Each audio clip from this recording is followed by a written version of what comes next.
하나님의 말씀을 보도록 하겠습니다. 하나님께서 오늘 우리에게 주시는 말씀은 로마서 8장 24절부터 마지막 절 29절까지입니다. 우리가 소망으로 구원을 얻었음에 보이는 소망이 아니니 보는 것을 누가 바라리요. 만일 우리가 보지 못하는 것을 바라면 참음으로 기다릴지니라.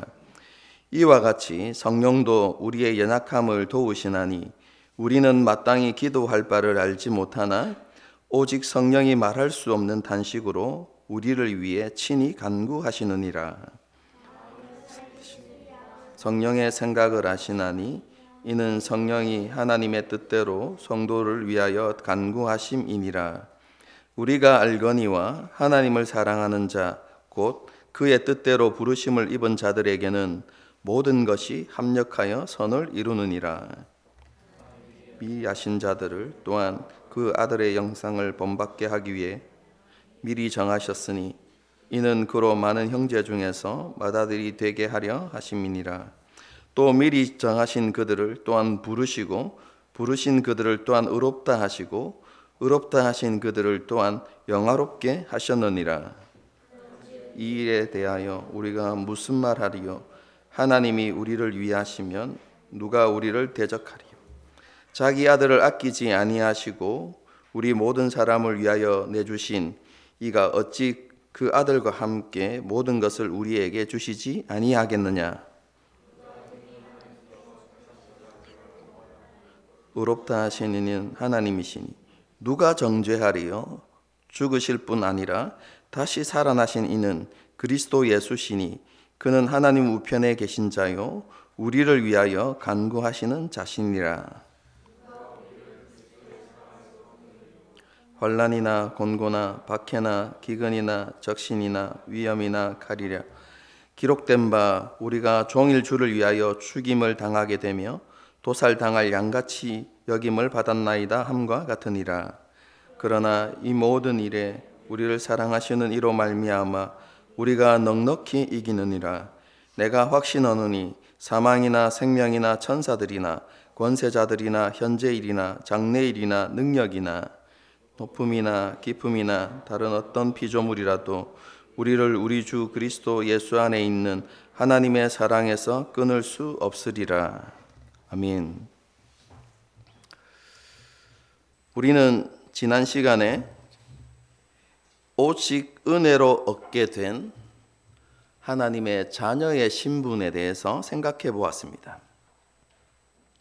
하나님께서 우리를 입양해 주셨기 때문에 우리는 하나님의 자녀가 되었고 또한 예수님과 함께 영광을 상속받는 상속자가 되었습니다.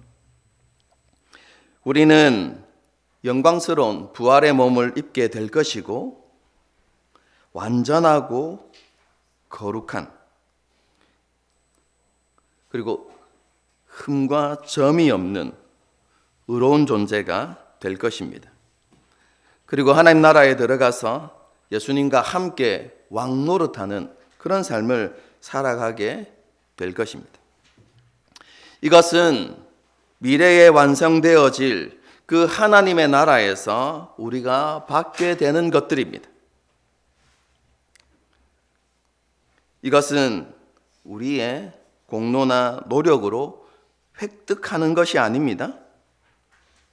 하나님께서 은혜로 우리에게 주시는 것입니다. 거저 주시는 하나님의 선물입니다. 그런데 하나님께서 우리에게 은혜로 주시는 것들은 미래에 속해 있는 것들만이 아닙니다.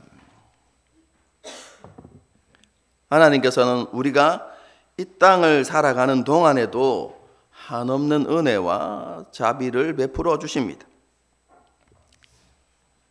우리가 하나님의 자녀로서 이 땅을 살아갈 때도 하나님께서는 그 하나님의 나라의 영광을 맛보면서 살아갈 수 있는 그런 은혜를 우리 가운데 베풀어 주십니다. 지난 주일의 표현대로 하면 우리가 이 땅을 살아갈 때 하나님의 친밀한 사랑을 누리며 살아갈 수 있도록 해주신다는 것입니다. 그런데 거듭난 모든 그리스도인이라고 해서 하나님의 친밀한 사랑을 누리며 살아가는 것은 아닙니다. 제가 지난 시간에 그것에 대해서 설명을 드렸죠. 하나님의 자녀의 신분을 얻는 것과 하나님의 친밀한 사랑을 누리는 것은 별개의 문제입니다.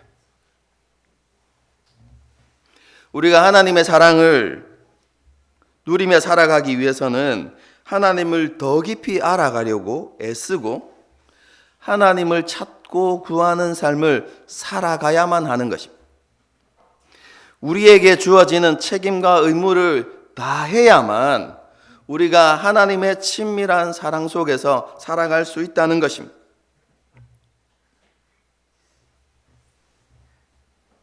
성경이 말씀하는 것처럼 하나님을 사랑하는 자들이 하나님의 사랑을 입게 되고 하나님을 간절히 찾는 자들이 하나님을 만나게 된다는 것입니다. 하나님은 자기를 찾고 가까이 하는 사람에게 친밀한 사랑을 나타내십니다.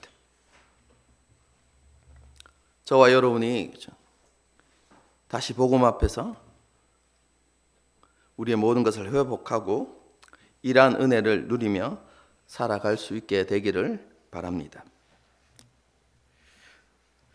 우리가 하나님의 사랑받는 자녀이고 하나님의 친밀한 사랑을 누리며 살아간다고 해도요,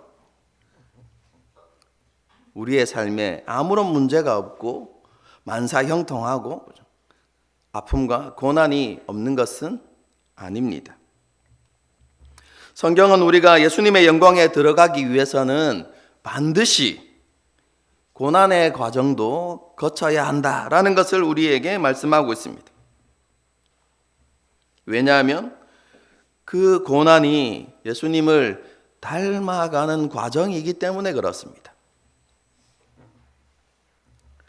고난은 하나님께서 우리를 돌보시지 않기 때문에 우리에게 찾아오는 것이 아니라 우리가 하나님의 자녀이기 때문에 우리에게 고난이 있는 것입니다. 하나님께서는 고난을 통해서 우리를 변화시키고 자라가게 하십니다. 우리의 생각이 예수님을 닮아가도록 하고 우리의 모습이 예수님을 닮아가도록 그렇게 변화시켜 나가시는 것이죠.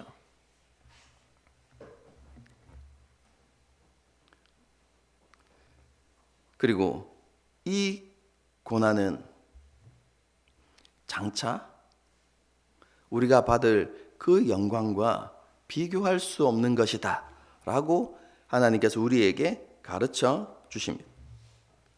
그러므로 우리는 예수님의 형상으로 변화될 그런 우리의 모습을 소망하면서 고난 속에서도 인내하는 삶을 살아갈 수 있어야 하는 것입니다. 하나님께서 주신 이 소망은 많은 사람들이 쫓아가는 눈에 보이는 세상 소망이 아닙니다. 하나님께서 약속하신 참 소망이죠. 그리고 이 소망은 막연한 기대나 헛된 것이 아닙니다. 왜냐하면 이 소망은 너무나 확실하게 그리고 반드시 이루어지는 것이기 때문에 그렇습니다.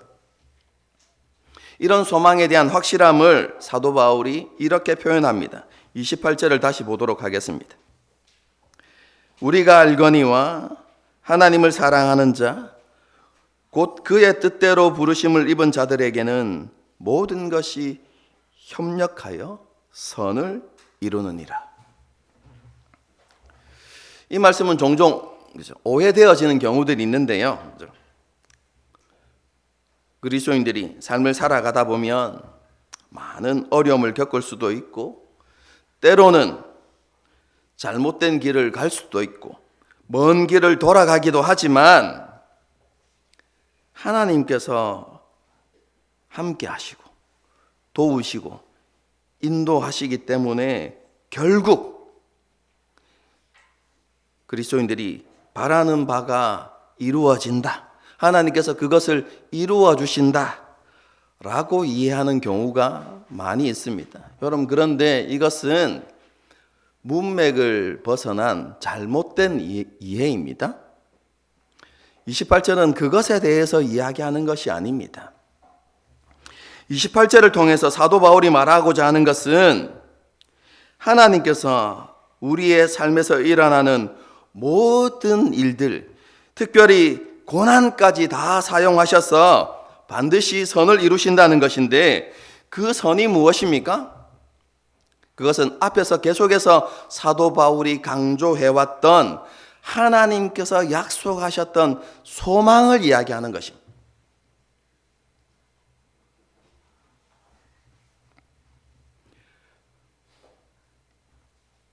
하나님께서는 우리가 살아가는 삶에서 일어나는 그 모든 것들을 통해서, 특히 고난을 통해서 우리에게 주신 그 약속, 그 소망을 반드시 성취해 가신다는 것입니다.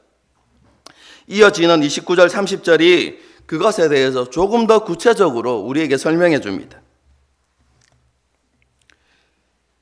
29절과 30절을 보게 되어지면 우리에게 주신 소망, 모든 것을 합력하여서 이루시는 그 하나님의 선이 우리가 예수님의 형상을 본받는 것임을 우리는 쉽게 알 수 있습니다.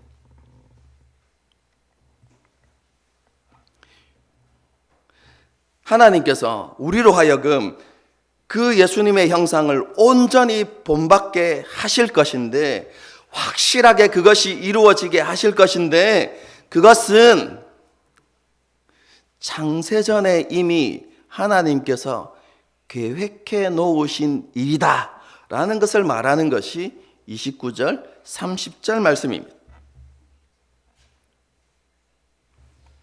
하나님께서 우리를 선택하시고 우리를 부르시고 우리를 의롭다 하셔서 하나님의 자녀가 되게 하시는 것, 그리고 우리를 연단하시고 변화시키시고 자라나게 하셔서 결국 예수님의 영광에 이르게 하시는 것, 우리가 온전히 예수님을 닮아가는 것, 그것이 창세전에 이미 다 계획되어진 일이다라는 것을 우리에게 말씀해 주는 것이죠. 하나님께서는 그 계획하심을 따라서 하나님의 때에 우리를 선택하고 불러주신 것입니다. 그 계획하심을 따라서 우리를 의롭다 하시고 우리를 자녀되게 하신 것입니다.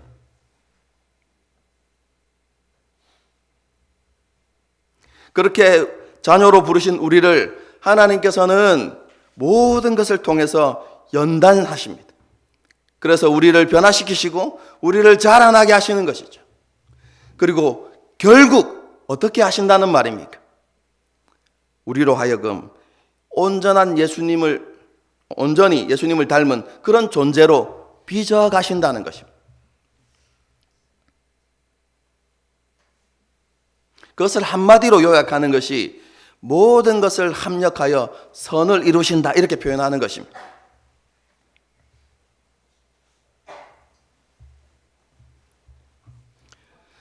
사도 바울은 이것이 너무나도 분명하고 확실한 진리이고 사실이다라는 것을 우리에게 말하기 위해서요, 우리를 의롭다 하시는 것과 영화롭게 하신다라는 것을 과거 시제를 사용해서 설명합니다.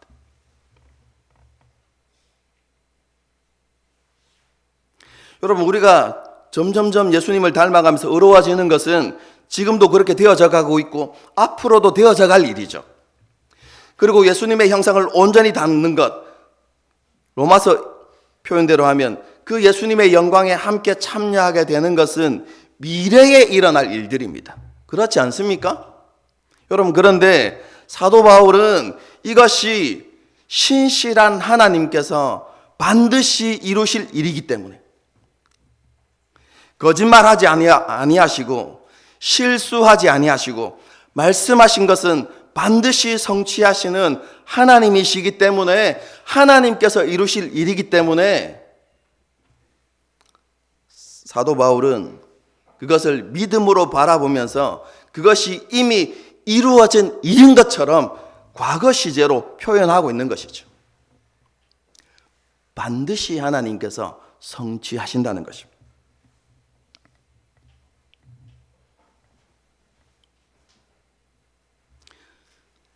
사도 바울이 그런 믿음으로 28절을 기록한 것입니다. 모든 것이 합력하여서 선이 반드시 이루어진다는 것입니다. 다시 강조합니다. 그 선이 뭐라고요? 우리가 예수님의 형상을 완성시켜 가는 것입니다. 예수님을 닮아가는 것입니다. 여러분, 이것이 하나님께서 우리를 부르신 목적이고 거기가 우리가 도달해야만 하는 도착지입니다. 그런데 우리는 종종 이것에 대해서 의구심을 가지죠. 여전히 죄에 그리고 유혹에 너무 쉽게 넘어지고 그것과 너무 쉽게 타협하고 오랜 시간이 흘러도 좀처럼 변하지 않는 듯한 자신의 모습을 보면서 이렇게 생각하는 것이죠. 정말로 이루어질까?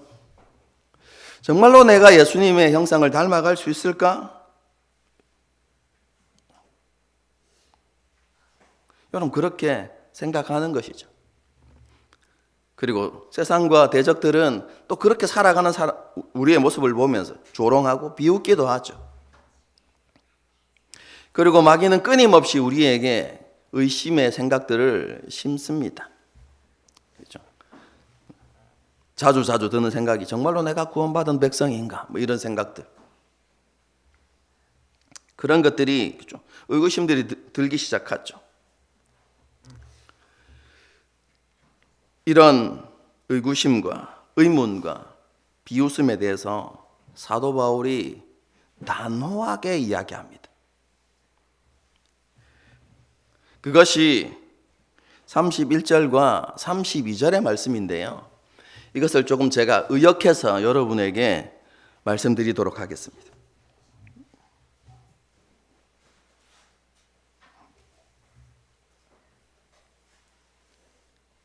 하나님께서 우리 편이신데 누가 우리를 대적할 수 있단 말입니까? 하나님께서 친히 이 소망을 이루시겠다고 선언하셨는데 누가 그것을 반대하거나 막을 수 있단 말입니까? 도대체 누가 그 소망이 이루어지지 않게 할 수 있단 말입니까?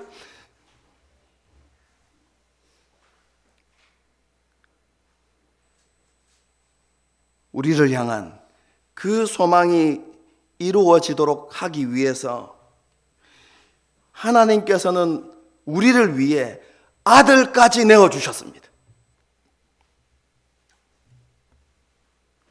그런 하나님께서 기꺼이 모든 것을 쏟아부어서라도 반드시 우리에게 주신 그 소망을 이루실 것입니다.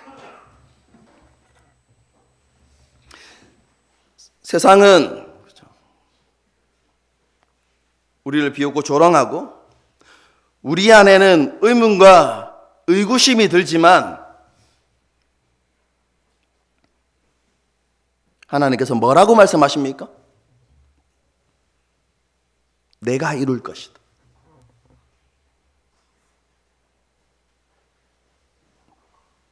창조주이며 모든 것의 주인이시며 주권자인 하나님께서 내가 그것을 이룰 것인데, 그리고 그것을 이루기 위해서 내가 모든 것을 다 쏟아부을 것이다. 하나님의 지혜와 하나님의 능력을 다 쏟아부어서 내가 반드시 그것을 이룰 것인데 도대체 누가 그것을 막을 수 있단 말이냐? 여러분, 그것이 31절과 32절의 말씀입니다. 하나님께서 반드시 이루시겠다고 말씀하시는 것이죠.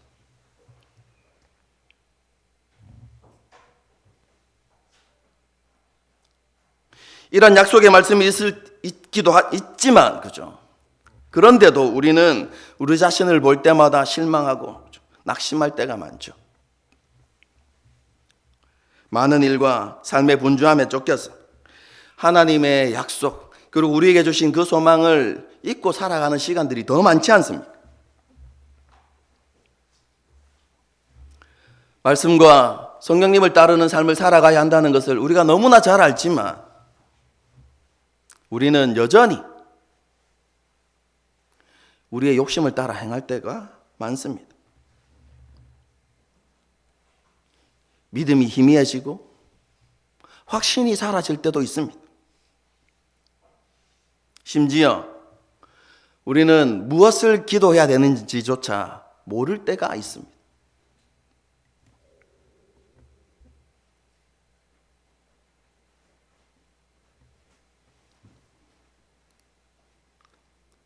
그래서 우리가 실망하고 낙심하게 되는 것이죠. 그런데 사도 바울이 하나님께서 그것을 이루실 것입니다 라고 이렇게 이야기하면서 이런 우리를 향하여서 하나님이 어떻게 일하시는지를 우리에게 설명해 줍니다. 그게 뒤에 이어지는 말씀인데요, 한마디로 이야기하면 우리에게 주신 소망을 이루기 위해서 삼위 하나님께서 함께 일하고 계십니다, 이렇게 이야기합니다. 26절 27절을 보게 되어지면 먼저 성령님의 일하심을 우리에게 설명해 주죠. 성령님께서는 연약한 우리를 위해서 무엇을 기도해야 될지도 모르는 그런 연약한 우리를 위해서 말할 수 없는 탄식으로 우리를 위해 기도하고 계십니다.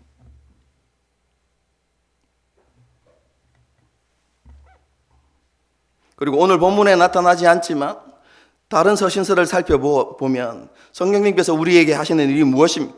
끊임없이 우리를 위로하시고 격려하시는 일을 하십니다.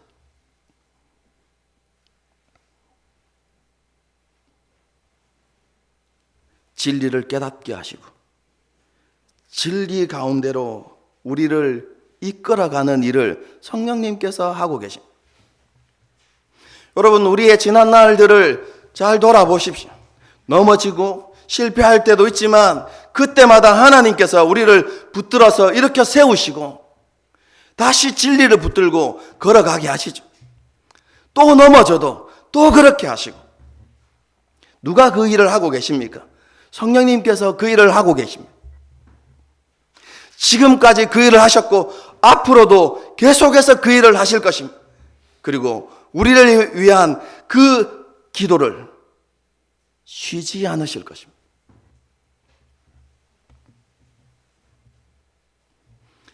성령님만 우리를 위해서 기도하십니까? 아닙니다. 로마서를 계속해서 읽어 나가 보십시오. 하늘 보좌에 앉으신 하나님 우편에 앉아 계신 예수님께서도 친히 우리를 위하여서 기도하신다라고 그렇게 말씀하십니다. 그리고 우리를 위해서 기도하시는 그 예수님께서 영원토록 우리와 하나님 사이에 중보가 되어 주신다고 말씀하십니다. 여러분, 이것에 대해서는 다 설명하기가 오늘 시간이 부족해서 다 설명하기가 어렵습니다. 쉽게 말하면 이런 의미입니다. 하나님과 우리 사이에 예수님이 딱 계셔가지고 부족하고 연약하지만 우리는 언제든지 예수님을 통해서 하나님 앞에 나아갈 수 있다는 것입니다. 어떻게 해요? 날마다. 그리고 담대하게.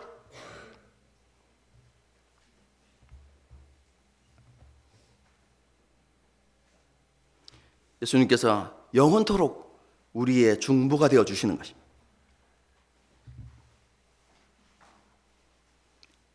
아버지 하나님께서는 어떻게 하십니까?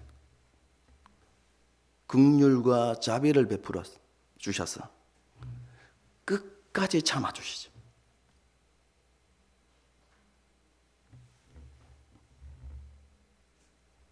변함없는 사랑으로 우리를 품어주시는 거예요. 이런 삼위 하나님의 사역을 통해서 모든 것이 협력하여서 하나님의 선이 이루어지는 것입니다. 우리에게 주신 하나님의 약속, 예수님의 영광에 이르는 그 소망이 반드시 성취되는 것이죠. 이것은 삼위 하나님께서 친히 우리에게 이루어 주시는 일입니다. 그래서 사도 바울이 뭐라고 이야기합니까? 환난이나 곤고나 박해나 굶주림이나 헐벗음이나 위험이나 칼도 이 소망을 폐기하거나 무효화시킬 수 없습니다. 사망이나 생명이나, 그렇죠? 사망은 이해가 되는데 생명은 왜 끼워 넣었을까요? 그렇죠? 여러분, 이것은 수거입니다. 우리 전 인생을 두 단어로 표현한 거죠. 생명과 죽음, 이런 의미입니다. 그래서 사망이나 생명이라는 의미는 이런 의미입니다. 우리가 태어나서 죽기까지 일어나는 그 모든 일, 이런 의미입니다.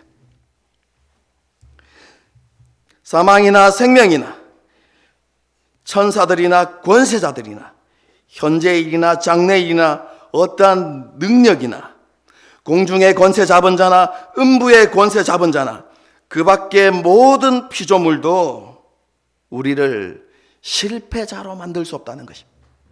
우리를 패배자로 만들 수 없다는 것입니다. 변함없는 사랑으로 우리를 사랑하시는 그 하나님으로 인해서 우리는 반드시 승리자가 될 것이다. 사도 바울이 그렇게 설명합니다. 그런데 그 승리는 겨우 이기는 것이 아니라 넉넉히 이기는 전쟁이 될 것이다. 누구를 인하여서요? 하나님을 인하여. 사도 바울이 우리에게 그렇게 약속하고 있는 것입니다. 아니, 하나님께서 우리에게 그것을 약속하고 있는 것입니다. 내가 이룰 것이다. 내가 넉넉히 승리하게 할 것이다. 낙심하거나 소망하거나 좌절하거나 타협하거나 뒤로 물러서지 마라. 하나님께서 그것을 우리에게 말씀하시는 것이죠.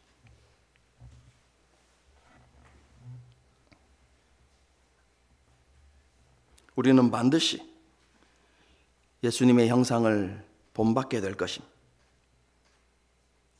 삼위 하나님께서 함께 이루어 가시는 일입니다. 이제 이렇게 설명하면 안심이 된다. 나는 이제 더 이상 아무것도 안 해도 되겠구나. 여러분, 이렇게 생각하시면 안 됩니다. 우리에게 아무런 책임과 의무가 없습니까? 여러분, 그렇지 않습니다. 하나님께서 이루어 가시는 일이지만 그 하나님의 일하심에 우리가 함께 참여해야 되는 것입니다. 우리를 향한 그 하나님의 불붙는 열심에 우리의 열심을 더해야 하는 것입니다. 여러분, 어디에 그런 말씀이 기록되어 있습니까? 그렇죠? 오늘 본문을 눈 씻고 읽어도 그런 말씀이 없어 보이는데, 그렇죠? 정말로 없을까요? 여러분, 28절을 다시 보십시다. 여러분, 어떤 사람에게 모든 것이 합력하여서 하나님의 선이 이루어집니까? 앞에 뭐라고 되어 있죠? 하나님을 사랑하는 자, 곧 그의 뜻대로 부르심을 입은 자. 이렇게 하니까 그죠? 두 종류의 사람을 말하는 것 같지만 하나를 이야기하는 것입니다.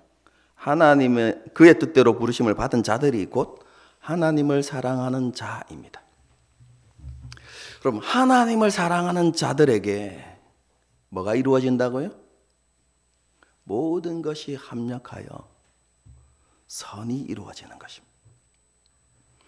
여러분, 그렇다면 하나님을 사랑하는 자는 어떤 사람들입니까? 여러분, 이것은 그죠? 성경의 수거입니다. 어떤 사람들을 이야기하냐면 하나님을 하나님으로 인정하고 하나님을 왕으로 주인으로 인정하고 온전히 그 하나님께 헌신하는 사람들이라는 의미입니다. 여러분.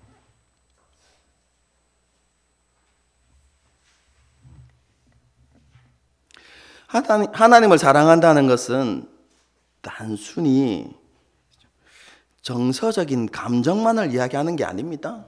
그렇죠? 오늘날 그렇죠? 젊은이들 가운데 그렇죠?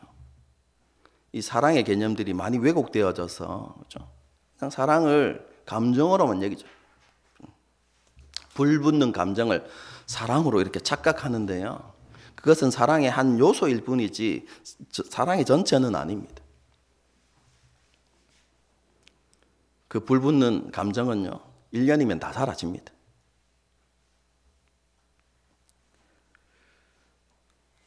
그럼 성경에서 말하는 사랑은 그런 것이 아닙니다.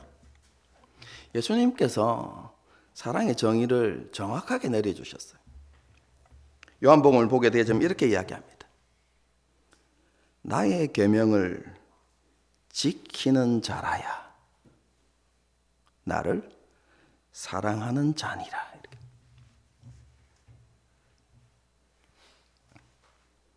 하나님을 사랑한다는 것은요, 우리가 마음을 정하고 하나님을 기쁘시게 하는 삶을 살겠다고 결단하고 순종하는 삶을 살아가는 것을 이야기하는 것입니다. 그럼 그것이 하나님을 사랑하는 것입니다.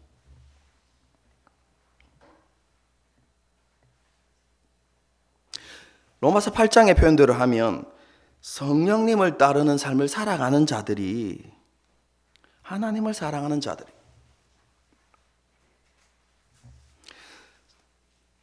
하나님께서는 이렇게 하나님을 사랑하는 자들만이 모든 것이 협력하여 선을 이루신다는 그 하나님의 약속을 누릴 수 있다라고 말씀하고 있는 것입니다. 또 이 말씀을 들으니까 갑자기 그죠? 자신감이 줄어들죠. 그러면서 스스로에 대해서 의구심을 가지는 성도들도 있을 수 있을 것 같습니다. 나는 예수님의 계명을 온전히 지키지도 못하고 있고 성령님을 온전히 따르는 그런 삶도 못 살고 있는데 이런 나에게 그러면 하나님의 선이 이루어질까? 이런 생각이 드시죠?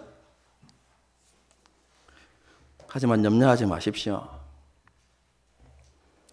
하나님을 사랑하는 자를 다른 단어로도 표현할 수 있습니다.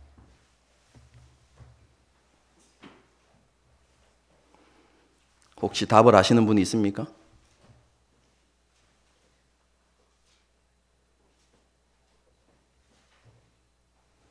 하나님을 사랑하는 자.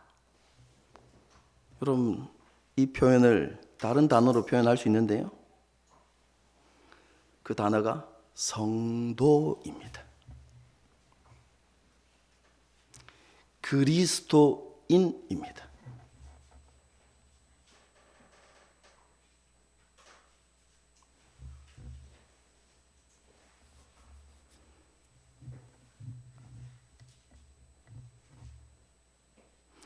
물론 성도마다 그리스도인들마다 하나님을 사랑하는 깊이가 다를 수는 있습니다.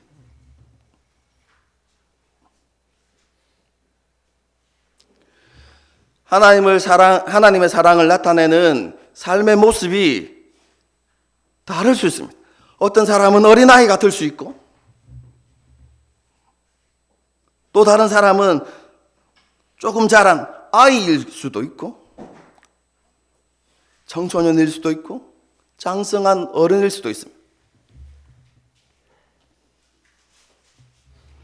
하지만 성경이 가르치는 진리는요, 성도들이, 거듭난 그리스도인들이 곧 하나님을 사랑하는 자들입니다. 여러분, 거듭나는 순간 우리 안에 이루어진 일이 무엇인 줄 아십니까? 성령님을 통해서 하나님의 사랑이 우리 가운데 부음받았습니다.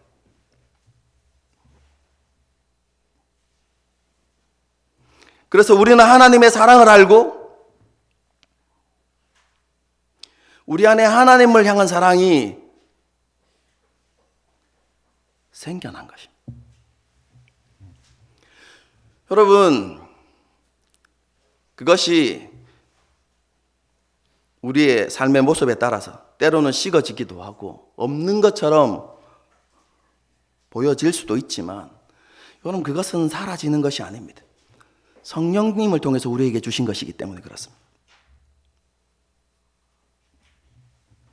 여러분, 그래서 거듭난 그리스도인의 심령을 깊이 들여다보면 누구나 이런 생각들을 가지고 있습니다. 그게 무엇이냐면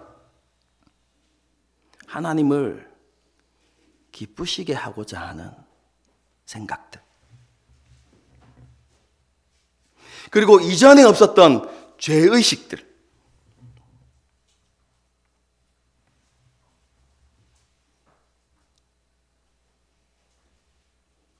그리고 우리가 입버릇처럼 말하는 좀 온전한 믿음의 사람이 되고 싶은 그런 마음들. 우리의 삶이 부족해서 그것을 고백하기가 부끄러울 때가 있지만, 여러분, 우리 안에는 그런 마음들이 다 심겨져 있습니다. 여러분, 그것이 무엇이냐면 우리에게 하나님을 사랑하는 마음들이 있다는 증거입니다.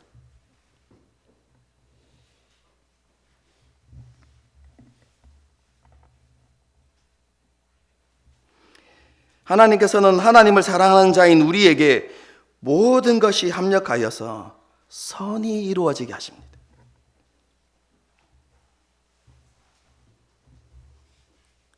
예수님을 닮게 하시고 예수님의 영광에 이르게 하시는 것입니다.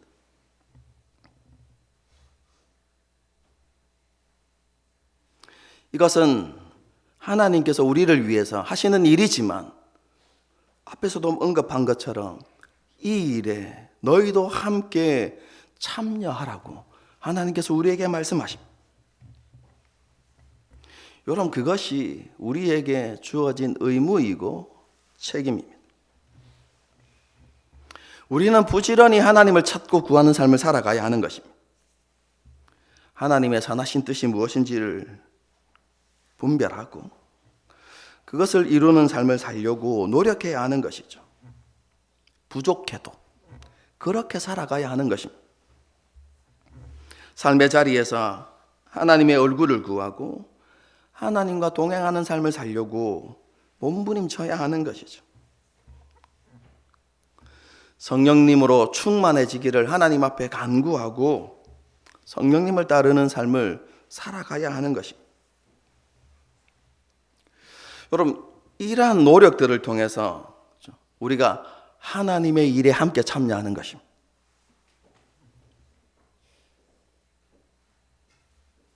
삼위 하나님과 함께 우리에게 주신 소망을 이루어가는 것이죠.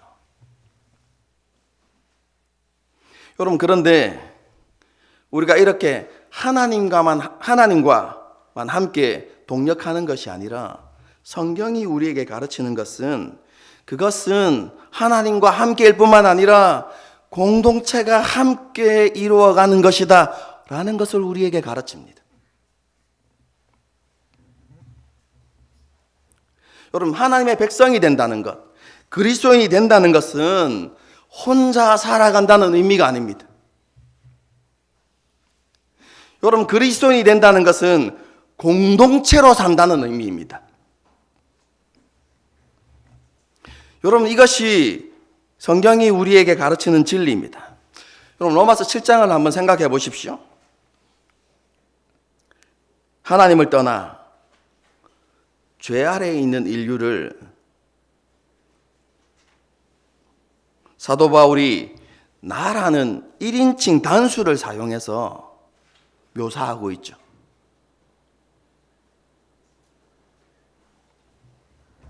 이것은 하나님을 떠난 인류는 철저하게 고독한 존재임을 보여주는 것입니다.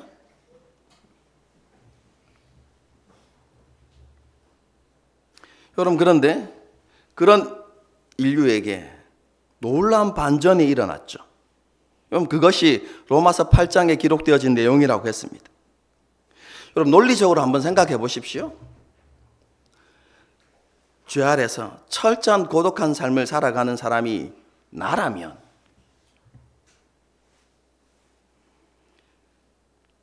놀라운 변화도 누구에게 일어나야 됩니까? 나에게 일어나야 되죠. 그래서 8장이 이전에 나는 이런 사람이었지만 이제 나는 이런 사람이 되었습니다 라고 이렇게 묘사되어야 하는 것이 합당하죠. 그게 논리적이지 않습니까? 여러분, 그런데 8장이 시작되면서 나라는 인칭은 사라집니다. 그 다음부터 1인칭 복수가 사용됩니다. 우리가 계속해서 우리라는 단어가 반복되어져.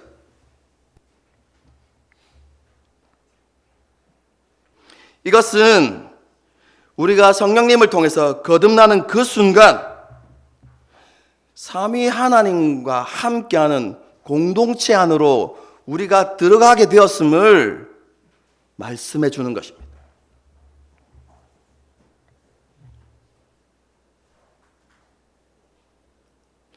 하나님이 아버지이신 그 가족 공동체 안에 우리가 들어가서 그 공동체 안에 구성원 일원이 되었음을 보여주는 단어가 우리라는 단어입니다.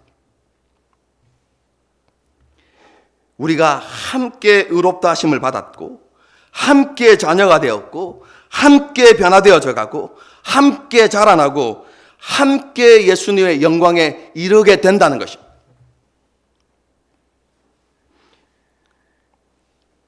여러분, 그래서 에베소서에서도 사도 바울이 뭐라고 이야기합니까? 우리는 하나님이 거하시는 성전이 되기 위해서 그리스도 예수 안에서 함께 지어져 가고 있습니다. 이렇게 표현합니다.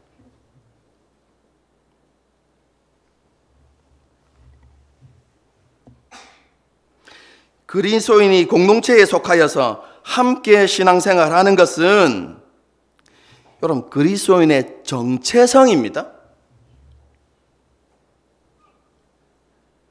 반드시 그래야만 한다는 것입니다.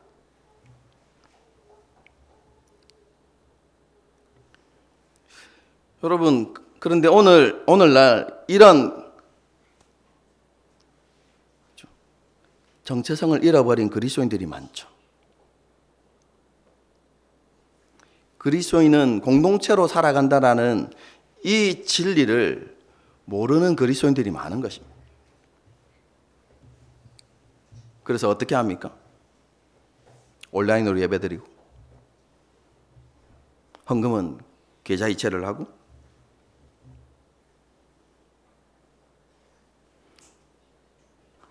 그렇게 하면서 자기 삶을 살아나가는 거죠. 그러면서 착각하는 거죠. 내가 하나님을 잘 믿고 있다고.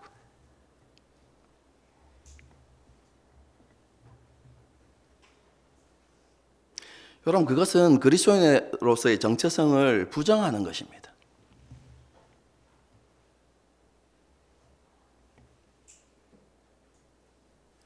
그리스도인은 함께 지어져 가는 것입니다.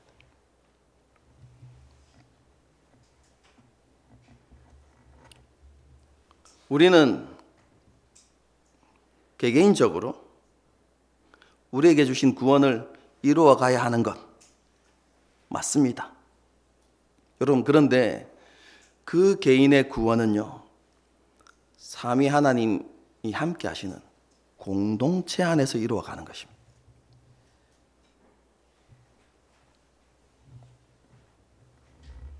서로 다른 사람들이 모여서 서로 부딪히면서 모난 부분이 다듬어지고 부족한 부분은 채워지고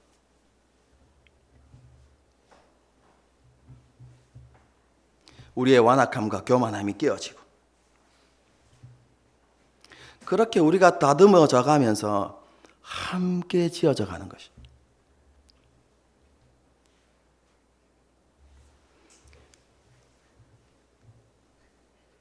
구원받은 하나님의 백성들이 모인 공동체인데 공동체에 왜 이리 문제가 많은가? 여러분, 이렇게 생각하지 마십시오.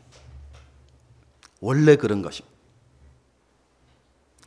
우리가 완성되지 않았기 때문에. 우리 개개인이 다 공사 중이기 때문에.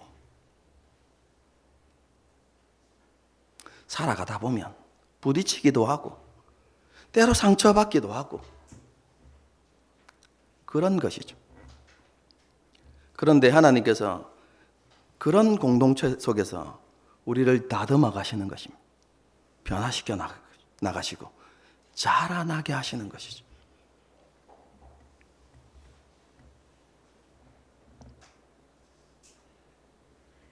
우리가 이것을 알고 우리 공동체가 건강한 공동체가 되도록 노력해야 되는 것이죠. 그래서 에베소서에서 우리에게 가르치는 바가 무엇입니까? 성령이 하나 되게 하신 것을 힘써 지키라고 하죠. 무슨 의미라고 말씀드렸습니까? 성령이 우리를 하나 되게 하셨는데 이 하나됨을 지키기 위해서 우리가 할 수 있는 모든 방법을 동원하고 함께 노력하십시오라는 의미입니다. 노력해야 된다는 것이죠.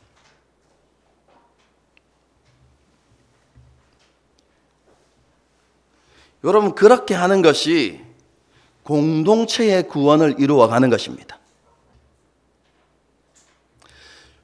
하나님께서 우리에게 두렵고 떨림으로 너희의 구원을 이루라 이야기하는 것은 우리 개개인이 구원을 완성시켜 가야 한다는 의미도 있지만 우리가 속한 그 공동체의 구원을 완성시켜 가야 한다는 의미도 있습니다. 빌립보서가 그것을 이야기하거든요.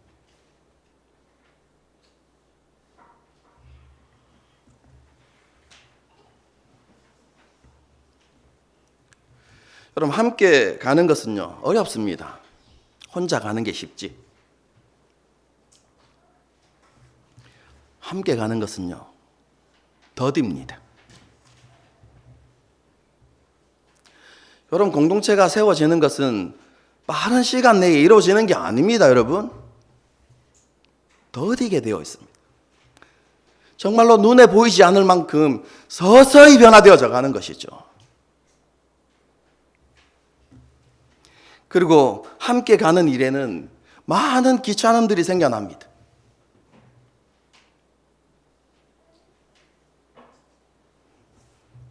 그렇죠? 어린아이를 데리고 여행을 가면 많은 귀찮음들이 생겨나죠. 그리고 문제들도 생겨나고 어려움도 생겨나는 것이 당연합니다.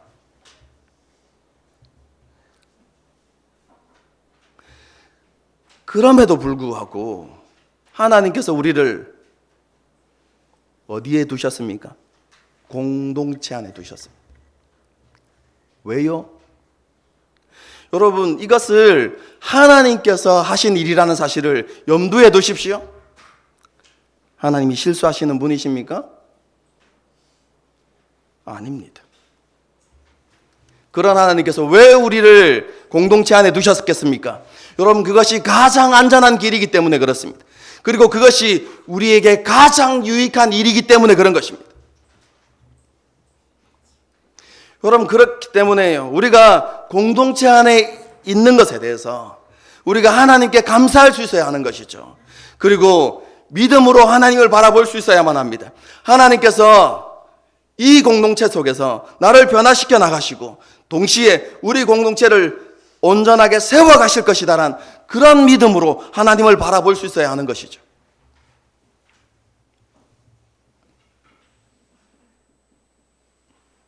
그리고 우리 공동체가 함께 노력해야 되는 것이 무엇입니까? 우리가 함께 성령님을 따르는 삶을 살아가도록 노력해야 하는 것이죠.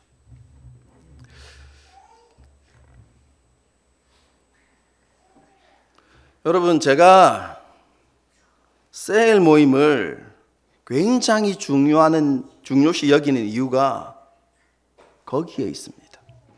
함께 지어져 가야 하기 때문에. 여러분, 셀 모임 할 때 여러분 그냥 단순히 내가 어떻게 살아가고 있는지 그것만을 나누고 세상 돌아가는 이야기하라고 셀 모임을 하는 게 아닙니다, 여러분. 우리가 삶을 나누면서 그렇죠? 우리의 부족함이 보일 때 서로 격려하고 위로하면서 한 사람 한 사람이 하나님을 보도록 이끌어가고 서로 이끌어주고, 낙심해 있으면 격려하고, 주저앉아 있으면 손을 잡아주고 함께 가자고 이야기하고,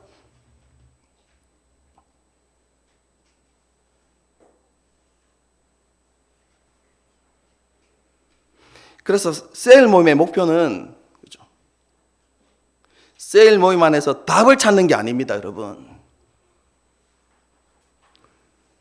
셀 모임의 목적은 한 사람 한 사람이 하나님을 바라보고 하나님과 동행할 수 있도록 위로하고 격려하고 권면하고 때로는 책망하는,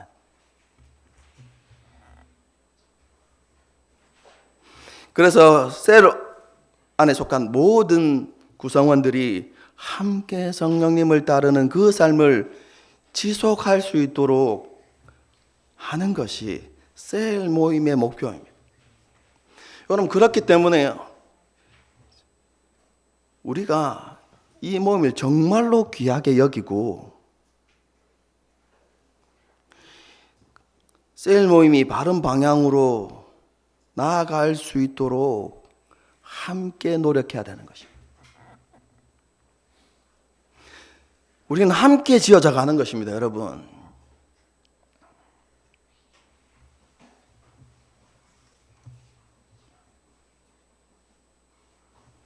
여러분, 우리가 그것을 위해서 함께 걸어가면 우리에게 실패가 없을 것입니다. 우리가 정말로 함께 우리가 하나님을 향해서 걸어가려고, 하나님 원하시는 삶을 살려고 노력하면 우리 자신과 우리 공동체는 실패하지 않을 것입니다. 왜요? 하나님께서 모든 것을 합력하여 반드시 선을 이루실 것이기 때문에 그렇습니다.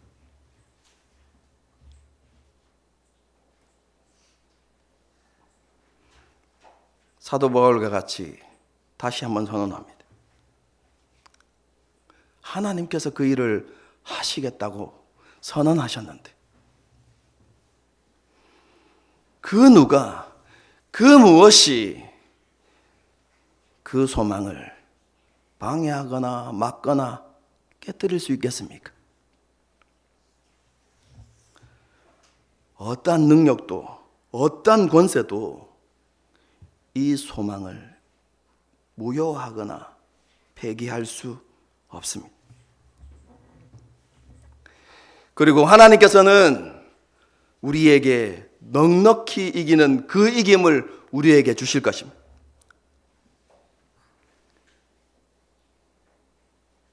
그 일은 우리를 변함없이 사랑하시는 그 하나님의 사랑으로 이루어질 것입니다.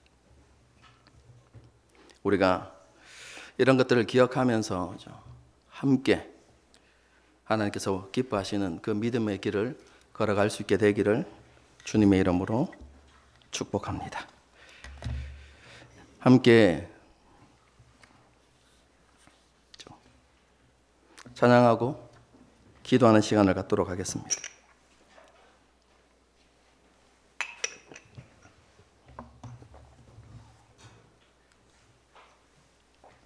유진이하고 목사님 보고 찬양하자. 자, 그 사랑 찬양할 건데요. 오늘 설교의 내용이 다 여기 들어 있습니다. 죽음도 생명도 천사도 하늘의 어떤 권세도 끊을 수 없는 영원한 그 사랑. 그렇죠? 여러분 우리가 얼마나 안전한지 생각하십시오.